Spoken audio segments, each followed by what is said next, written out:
സഞ്ജു സാംസൺ എന്ത് ലോക റെക്കോർഡും നേടിയിട്ട് യാതൊരു കാര്യവുമില്ല. ഈ ഉത്തരേന്ത്യൻ ലോബിയുടെ കയ്യിലുള്ള ഇന്ത്യൻ ക്രിക്കറ്റിൽ ഒരു മലയാളി എത്രയൊക്കെ തകർത്തടിച്ചിട്ട് എന്ത് റെക്കോർഡ് സ്ഥാപിച്ചിട്ടും യാതൊരു കാര്യവുമില്ല. ഒരു മലയാളിയെ അവർ വേണ്ട രീതിയിൽ പരിഗണിക്കില്ല. എന്തൊക്കെ റെക്കോർഡ് നേടിയാലും ടീമിൽ ഇടം കിട്ടില്ല എന്നുള്ളതാണ് സത്യം. ഇത് ഞാൻ പറഞ്ഞതല്ല കേട്ടോ, ഒരു സോഷ്യൽ മീഡിയ പോസ്റ്റാണ്. അത് ഞാൻ നിങ്ങൾക്ക് മുന്നിൽ പറഞ്ഞു തന്നിരിക്കുകയാണ്. അതായത് കഴിഞ്ഞ ദിവസം സഞ്ജു സാംസൺ ഏഷ്യ കപ്പിൽ ബംഗ്ലാദേശുമായുള്ള മത്സരത്തിൽ സഞ്ജു സാംസന് കിട്ടിയ കടുത്ത നീതി അവഗണന എന്നൊക്കെ പറഞ്ഞുകൊണ്ട് സോഷ്യൽ മീഡിയയിൽ ഇഷ്ടം പോലെ പേർ, അതായത് സോഷ്യൽ മീഡിയ മാത്രമല്ല ഒട്ടേറെ പ്രതിഷേധങ്ങൾ കാണുന്നുണ്ട്. സത്യത്തിൽ സഞ്ജുവിനോടുള്ള അവഗണന ആയിരുന്നോ എന്ന് ചോദിച്ചാൽ സഞ്ജുവിനെ ശരിക്കും അവഗണിച്ചു തന്നെയാണ് എന്റെ അഭിപ്രായം. കാരണങ്ങളുണ്ട്. സഞ്ജുവിനെ പറ്റി നിങ്ങൾക്കറിയാമോ? സഞ്ജുവിന്റെ റെക്കോർഡുകളെ പറ്റി അറിയാമോ? ഏത് വർഷമാണ് അദ്ദേഹം ടീമിൽ ജോയിൻ ചെയ്തത് നിങ്ങൾക്ക് പലർക്കും അറിയാൻ കഴിയും. പിന്നീട് അദ്ദേഹം അവസരത്തിന് വേണ്ടി സ്ഥിരം, അത് പെർഫോമൻസ് ഇല്ലാഞ്ഞിട്ടല്ല, അദ്ദേഹം പെർഫോമൻസ് ഉണ്ടായിട്ടും ടീമിൽ ഒരു സ്ഥിരാംഗം, അതും 2020 പോലും ഒരു സ്ഥിരാംഗമാകാൻ എത്രമാത്രം വർഷം കാത്തിരിക്കേണ്ടി വന്നു എന്ന് അറിയാമോ? പലർക്കും പല അവസരങ്ങളും പലവട്ടം തോൽവിയായിട്ടും പലവട്ടം ഒരു മരപ്പാട് പോലെ ആയിട്ടും എന്ന് വേണമെങ്കിൽ പുതിയ ന്യൂ ജനറേഷൻ പിള്ളേരുടെ വാക്കുകൾ കടമെടുത്തുകൊണ്ട് വേണമെങ്കിൽ പറയാം, ആയിട്ടും വീണ്ടും വീണ്ടും ഇന്ത്യൻ ക്രിക്കറ്റ് ടീമിൽ അവസരം കൊടുത്തുകൊണ്ടിരുന്നു. പക്ഷേ മലയാളിയായ സഞ്ജു സാംസനെ അവസരങ്ങൾ തീരെ നിഷേധിച്ചു കൊണ്ടിരിക്കുകയായിരുന്നു ഒരു സമയത്ത് എന്ന് പറഞ്ഞാൽ അവരെ കുറ്റം പറയാൻ കഴിയില്ല.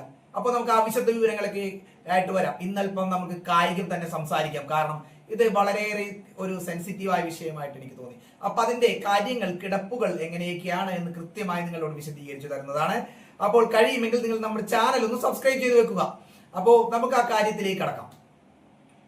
2015 സിംബാബ്വെക്കെതിരെയായിരുന്നു സഞ്ജു സാംസൺ ആദ്യമായി ഒരു ഇന്ത്യക്ക് വേണ്ടി പാഡ് അണിയുന്നത്. അത് 2020 ക്രിക്കറ്റിലായിരുന്നു. ഏതൊരു ക്രിക്കറ്ററുടെയും സ്വപ്നം. പക്ഷെ അതിനുശേഷം അദ്ദേഹത്തിന് വേണ്ടത്ര ടീമിൽ ഇടം കിട്ടിയോ? അല്ലെങ്കിൽ കഴിഞ്ഞ ദിവസം തന്നെ ബംഗ്ലാദേശിനെതിരെ ഒരു മാച്ചിൽ, ഏഷ്യ കപ്പിൽ ബംഗ്ലാദേശിനെതിരെ ഒരു 2 സെഞ്ചുറി ഉണ്ട്. അതായത് ഒരു കലണ്ടർ വർഷം T20 ക്രിക്കറ്റിൽ 3 സെഞ്ചുറി അടിച്ച ആദ്യ ക്രിക്കറ്റർ ആരാണെന്ന് അറിയാമോ നിങ്ങൾക്ക്? സഞ്ജു സാംസൺ ആണ്. നമ്മുടെ ബംഗ്ലാദേശിനെതിരെ അവസാനം സഞ്ജു സാംസൺ കളിച്ചപ്പോഴുള്ള സ്കോർ എത്രയായിരുന്നു അറിയാം? ഇന്ത്യൻ ടീമിന്റെ T20 ഏറ്റവും ഉയർന്ന സ്കോറായി 297 റൺസ്. അതിന് മുമ്പത്തെ മാച്ചിൽ 237 റൺസ്. 2 മാച്ചുകളിലും സഞ്ജു സെഞ്ചുറി അടിച്ചിരുന്നു. ബംഗ്ലാദേശിനെതിരെ 5 സിക്സ് അടിച്ചിരുന്നു. ഇന്നലെ കളിച്ച പ്ലെയറെ കണക്ക്, അദ്ദേഹത്തിന്റെ പേര് ഞാൻ പറഞ്ഞത്, പ്ലെയറെ കണക്കുള്ള 5 ബോളിൽ 5 സിക്സർ അടിച്ചിരുന്നു. T20 ക്രിക്കറ്റിൽ ഇന്ത്യക്ക് വേണ്ടി ഏറ്റവും കൂടുതൽ സിക്സർ നേടിയ കളിക്കാരിൽ ആദ്യ 5 സ്ഥാനങ്ങൾ എടുത്തൽ 1-ാം പേരുകാരൻ സഞ്ജു സാംസൺ ആണ്. 2-ാം പേരുകാരൻ 1-ാം പേരുകാരനെന്ന് എനിക്ക് ചെറിയ സംശയമുണ്ട്. പക്ഷെ 1-ാം പേരുകാരനാണെന്ന് തന്നെയാണ് എന്റെ ഒരു വിശ്വാസം. അതേപോലെ തന്നെ സഞ്ജുവിന്റെ കരിയർ നിങ്ങൾക്കറിയാമോ?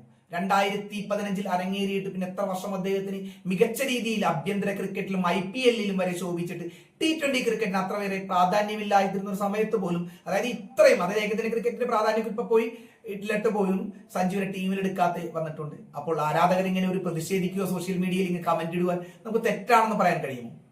സഞ്ജുവിന് സ്ഥിരതയില്ല എന്നൊക്കെ കുറെ പേർ ഇതിന്റെ ഇടയിൽ വന്ന് വിമർശിക്കുന്നുണ്ട്. ഉത്തരേന്ത്യക്കാരല്ല, നമ്മൾ ഇന്ത്യക്കാരെല്ലാവരും ഒന്നാണ്. പല ക്രിക്കറ്റ് ഫാൻസ് അടക്കം വിമർശിക്കുന്നുണ്ട്. സ്ഥിരതയില്ലാത്ത എത്രയോ പേര് ഇന്ത്യൻ ടീമിൽ വീണ്ടും വീണ്ടും അക്കോമഡേറ്റ് ചെയ്ത് പോകുന്നുണ്ട് എന്ന് നിങ്ങൾ ചിന്തിച്ചിട്ടുണ്ടോ? അതിനെപ്പറ്റിയൊക്കെ നമുക്കൊന്ന് സംസാരിക്കാം. അപ്പോൾ സഞ്ജു സാംസന്റെ നിലവിലെ കരിയർ നില IPL എടുക്കേണ്ടല്ലോ. രാജസ്ഥാൻ റോയൽസിന്റെ അത്താണി തന്നെ സഞ്ജു സാംസൺ ആയിരുന്നു. ഈ പ്രാവശ്യം പരിക്ക് പറ്റിയത് ചോദിച്ചാൽ ഒരു അത്താണി തന്നെ സഞ്ജു സാംസൺ ആയിരുന്നു. അവസാനം സഞ്ജു സാംസൺ 2023 ദക്ഷിണാഫ്രിക്കക്കെതിരെ, ഇന്ത്യയുടെ ദക്ഷിണാഫ്രിക്കൻ പര്യടനത്തിൽ എതിരെ സെഞ്ചുറി അടിച്ചുകൊണ്ടാണ് തന്റെ ഏകദിന കരിയർ നിർത്തിയിരിക്കുന്നത്. 108 റൺസ് അദ്ദേഹത്തിന്റെ. എന്നിട്ട് പിന്നീട് വന്ന ശ്രീലങ്കൻ പര്യടനത്തിലേക്കോ അല്ലെങ്കിൽ പിന്നീട് വന്ന ഒരു ചാമ്പ്യൻസ് ട്രോഫിയിലേക്ക്, ഏകദിന ടൂർണമെന്റിലേക്ക് സഞ്ജു സാംസനെ പരിഗണിച്ചോ? ഇല്ല. അതായത് 56 പോയിന്റാണ് അദ്ദേഹത്തിന്റെ ഒരു ബാറ്റിംഗ് ശരാശരി ഏകദിന ക്രിക്കറ്റിൽ. 2020 ക്രിക്കറ്റിൽ 45 മത്സരങ്ങളാണ് അദ്ദേഹം കളിച്ചിട്ടുള്ളത്. 45 മത്സരങ്ങൾ കളിച്ചിട്ടുള്ള തെറ്റില്ലാത്ത ബാറ്റിംഗ് ആവറേജ് ഉണ്ട്. 3 50 ഉണ്ട്, 3 സെഞ്ചുറി ഉണ്ട്. ഏകദിന ക്രിക്കറ്റിൽ ഏകദേശം 16 മത്സരങ്ങളായിട്ടാണ് അദ്ദേഹം കളിച്ചിട്ടുള്ളത്. ആ 16 മത്സരങ്ങളിൽ നിന്ന് അദ്ദേഹത്തിന് 1 സെഞ്ചുറിയും 3 50 ഉണ്ട്. 56 പോയിന്റാണ് ബാറ്റിംഗ് ശരാശരി. ഞാൻ നേരത്തെ നിങ്ങളെ സൂചിപ്പിച്ചിരുന്നല്ലോ. ഇനി എന്താണ് തെളിയിക്കേണ്ടത്? സഞ്ജു സാംസൺ വിമർശിക്കുമ്പോൾ, സ്ഥിരതയില്ല എന്നൊക്കെ പറഞ്ഞ് വിമർശിക്കുമ്പോൾ, കഴിഞ്ഞ ഇന്ത്യയുടെ അവസാന 3 2020 പരമ്പരകൾ, ബംഗ്ലാദേശിനെതിരെ ഇന്ത്യയിൽ വെച്ച് നടന്ന പരമ്പര, ദക്ഷിണാഫ്രിക്കയിൽ വെച്ച് നടന്ന പരമ്പര, ഈ 2 പരമ്പരയിൽ സഞ്ജു സെഞ്ചുറി അടിച്ചിട്ടുണ്ട്. 3-ാമത്തെ സീരീസ് ഇംഗ്ലണ്ടിന്റെ ഇന്ത്യൻ പര്യടനത്തിൽ സഞ്ജുവിനെ വേണ്ടത്ര ശോഭിക്കാൻ കഴിഞ്ഞിരുന്നു. ഷോർട്ട് ബോളുകളിൽ സഞ്ജു ഔട്ടാവുന്ന ഒരു ഇതുണ്ടായിരുന്നു. അതിനുശേഷം ആഭ്യന്തര ക്രിക്കറ്റിൽ കഴിവ് തെളിയിച്ചു വരാൻ പറഞ്ഞപ്പോൾ ആഭ്യന്തര ക്രിക്കറ്റ് കഴിവ് തെളിയിച്ചു വന്ന ഒരാളല്ലേ അദ്ദേഹം. അപ്പൊ അദ്ദേഹത്തെ ഇങ്ങനെ അവഗണിക്കുന്നത് കാണുമ്പോൾ ആരാധകർ ഇങ്ങനെ പറയുന്നതിൽ എനിക്ക് തെറ്റൊന്നും പറയാൻ കഴിയില്ല. അദ്ദേഹത്തിന്റെ ഒരു റെക്കോർഡുകൾ തന്നെ നമുക്ക് നോക്കാം. അതായത് 2015 സഞ്ജു ഒരു മത്സരമാണ് കളിച്ചത്. പിന്നെ 2016, 2017, 2018, 2019 വരെ സഞ്ജുവിന് ടീമിൽ ഇടവില്ല. 2020 വന്നപ്പോൾ 6 ഇന്റർനാഷണൽ മത്സരങ്ങൾ കളിക്കാൻ പറ്റി. 2021 4 ഇന്റർനാഷണൽ മത്സരങ്ങൾ, 2026 16 ഇന്റർനാഷണൽ മത്സരങ്ങൾ, 2023 ഏകദിന ടീമിൽ ആരോ ഇല്ലാത്തതിന്റെ പേരിൽ സൗത്ത് ആഫ്രിക്കയ്ക്കെതിരെയുള്ള പര്യടനത്തിൽ ടീമിലെടുത്തു. 2000 ലാസ്റ്റ് കഴിഞ്ഞ നമ്മുടെ T20 വേൾഡ് കപ്പ് ടീമിലെടുത്തു. ഒറ്റ മത്സരം പോലും കളിപ്പിച്ചില്ല. സഞ്ജു, അതായത് ആകാശ് ചോപ്ര, മുൻ ഇന്ത്യൻ താരം ആകാശ് ചോപ്ര അടക്കം പറഞ്ഞിരുന്നു സഞ്ജു സാംസനെ ഓപ്പണിംഗിലാണ് അദ്ദേഹത്തിന് ഏറ്റവും കൂടുതൽ ഒരു റെക്കോർഡ് ഉള്ളത്. അദ്ദേഹത്തിന് ബാറ്റിംഗ് ആവറേജ് തന്നെ ഓപ്പണിംഗ് കളിച്ചുകൊണ്ട് 522 റൺസ് അടിച്ചിട്ട് ബാറ്റിംഗ് ആവറേജ് തന്നെ 36 ആണ്. അതിനകത്ത് തന്നെയാണ് അദ്ദേഹത്തിന് 3 സെഞ്ചുറികൾ ഉള്ളത്.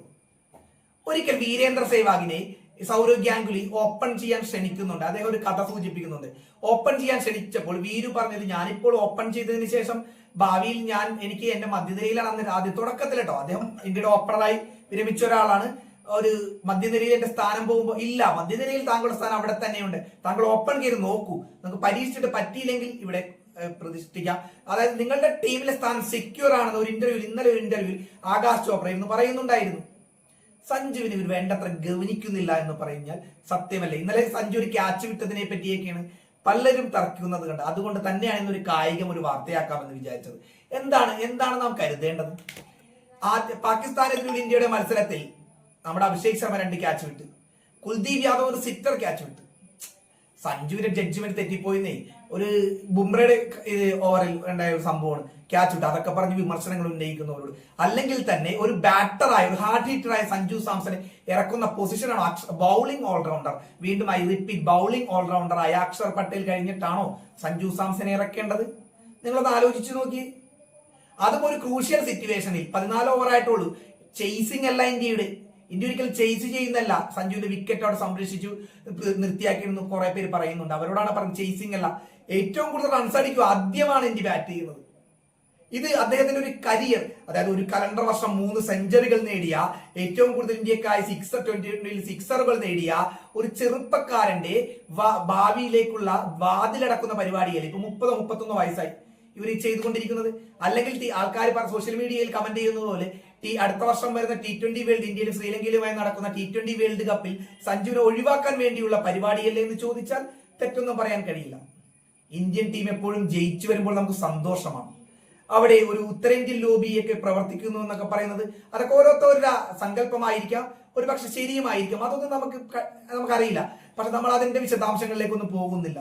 കാരണം അത് സോഷ്യൽ മീഡിയ ഒരു പോസ്റ്റാണ് ഞാൻ നിങ്ങളോട് സൂചിപ്പിച്ചത്, അല്ലാതെ എന്റെ അഭിപ്രായമല്ല. അതെന്തായിക്കൊള്ളട്ടെ. പക്ഷെ ഇന്നലെ സഞ്ജുവിന് ഏറ്റവും കൂടുതൽ സഞ്ജുവിന് ഇഷ്ടപ്പെടുന്നു പറഞ്ഞ് ഗൗതം ഗംഭീർ അടക്കമുള്ളവർ സഞ്ജുവിനോട് കാണിച്ചത് എന്താണ്?